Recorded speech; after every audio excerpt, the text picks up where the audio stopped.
You're too weak for the Navy. My dad laughed at the barbecue, until a four-star admiral called me ma'am. That afternoon was supposed to be a simple family barbecue, but before the steaks were even finished, 3 armored U.S. Navy vehicles pulled up outside the house. A four-star admiral stepped out, ignored everyone at the party, walked straight past a retired Navy veteran, and saluted the one person the entire family had been laughing at. What happened next left every single person standing there in complete silence. If you enjoy emotional stories about family, honor, and unforgettable moments of justice, make sure you subscribe because today's story proves that the people who work in silence often carry the greatest responsibility. The Miller family lived in a beautiful coastal neighborhood in Virginia, where the sound of the Atlantic Ocean was never far away.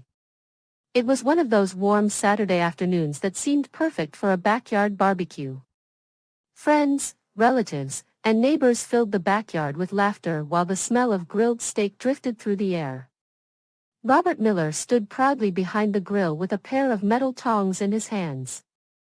Having spent over 20 years serving in the U.S. Navy before retiring as a chief petty officer, he carried himself with the confidence of someone who believed he understood exactly what military service meant. Standing beside him was his son, Chris Miller, a young Navy officer who had recently started building his own career at sea. Robert smiled proudly and slapped Chris on the shoulder. "Now that's what a real sailor looks like," he said loudly enough for everyone to hear. "Out there facing storms, waves, and danger. That's real Navy work."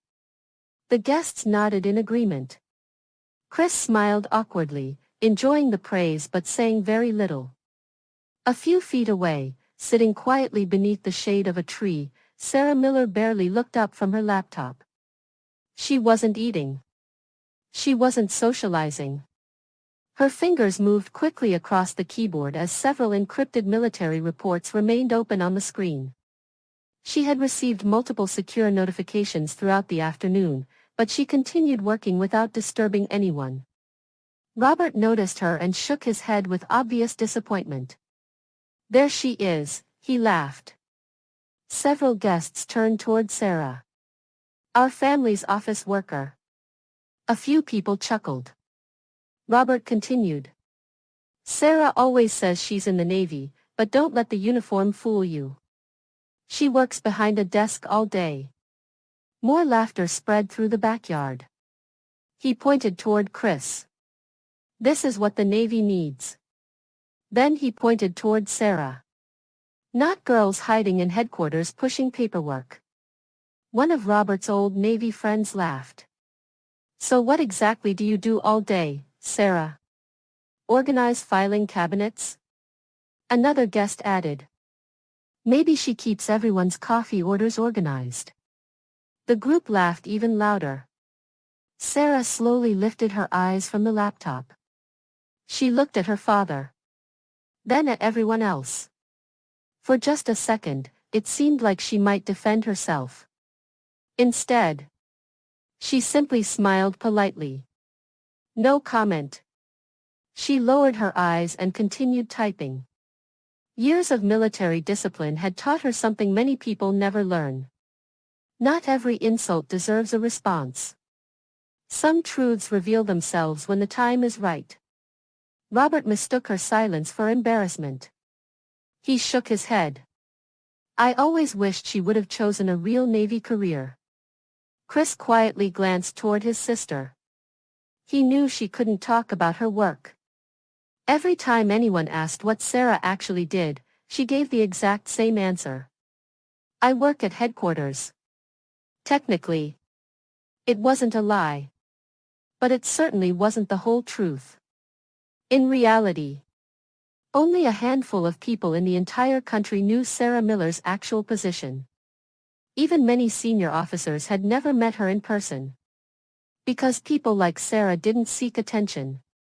Their work was classified. Their identities were protected.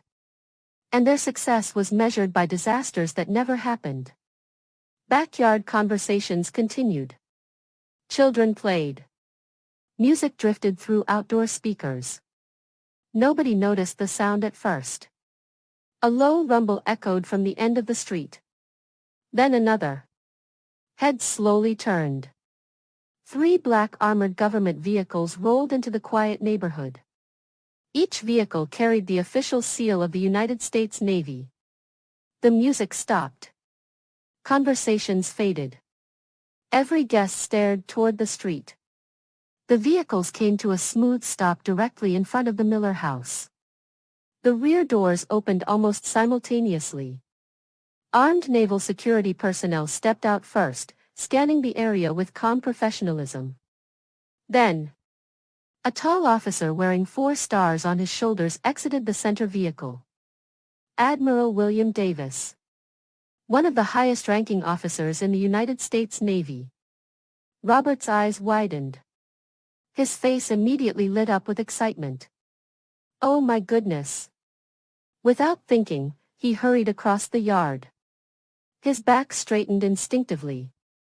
Years of military habit took over. He raised a perfect salute. Sir! Retired Chief Petty Officer Robert Miller reporting. It's an honor to welcome you. Several guests watched with amazement. Some even pulled out their phones. Surely, the Admiral had come to recognize Robert's decades of service. Or perhaps to congratulate Chris. Robert waited proudly for the Admiral to shake his hand. But it never happened. Admiral Davis walked right past him. He didn't slow down. He didn't even acknowledge the salute. Robert's hand remained frozen in the air. Confused. Embarrassed. The Admiral continued walking across the backyard until he stopped directly in front of Sarah. She calmly closed her laptop. Stood up. Before anyone could process what was happening, the 4-star Admiral raised his hand in a sharp military salute. Good afternoon, ma'am. The entire backyard froze. Nobody moved. Nobody spoke. Even the children stopped playing. Robert stared in complete disbelief. The highest-ranking officer present was saluting his daughter. The Admiral lowered his hand. Director Miller, we've confirmed a critical cyber intrusion targeting one of our Pacific Fleet aircraft carrier groups. Joint Chiefs of Staff have requested your immediate presence. Your helicopter is standing by. Sarah nodded once. I understand. She reached down and calmly saved the document on her laptop. There was no panic. No surprise. Almost as though she had expected this interruption all along. Robert finally found his voice. Wait. Everyone turned toward him. He looked from Sarah back to the Admiral. There has to be some mistake. His voice trembled. Sir, that's my daughter. The Admiral remained silent. Robert continued nervously. She's just a headquarters clerk. Several guests nodded, equally confused. The Admiral slowly turned toward Robert. His expression hardened immediately. Chief Petty Officer Miller. Robert stood at attention. Director Sarah Miller is not a clerk. Every word landed with unmistakable authority. She serves as Director of Naval Cyber and Intelligence Command. Several people gasped. The Admiral continued. She oversees the cyber defense systems protecting every major operational fleet under United States Naval Command. Silence. Every aircraft carrier. Silence. Every submarine. Silence. Every secure naval communications network. Nobody could believe what they were hearing. The Admiral looked directly into Robert's eyes. The protocols that protect thousands of American sailors were designed under her leadership. He paused. The peace you're enjoying during this barbecue exists because officers like Director Miller stop wars before they begin. Robert's face lost all color. His mouth opened. But no words came out. Every joke. Every insult. Every laugh from just a few minutes earlier echoed painfully inside his head. Sarah quietly packed her laptop into its case. She slipped on a black government-issued jacket embroidered with discreet Navy markings. Nothing flashy. Nothing designed to impress. Just quiet authority. She walked toward her father. Robert couldn't even look at her. His eyes filled with shame. Sarah gently placed a hand on his shoulder. Her voice remained soft. "Dad." He slowly looked up. She smiled sadly. Serving in the Navy isn't only about standing on the deck of a ship. She paused. Sometimes the decisions that change the course of an ocean are made inside secure rooms that nobody ever sees. Robert lowered his head. For the first time in years. He understood. The daughter he had considered weak had quietly become one of the most important leaders in the entire United States Navy. Not through loud speeches. Not through recognition. But through responsibility. Sarah gave her father one final reassuring smile. There was no anger. No revenge. No desire to humiliate him. Only quiet dignity. She turned toward the waiting convoy. The admiral respectfully opened the vehicle door for her. She stepped inside.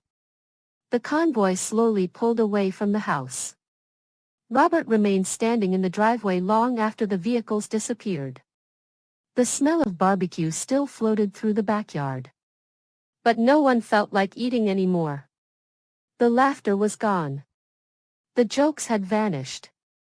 All that remained was the painful realization that the strongest people are often the ones who never feel the need to prove themselves. Sometimes real power doesn't stand on the front lines where everyone can see it. Sometimes it quietly protects an entire nation from behind a closed door. And by the time the world notices, it's already too late to doubt them.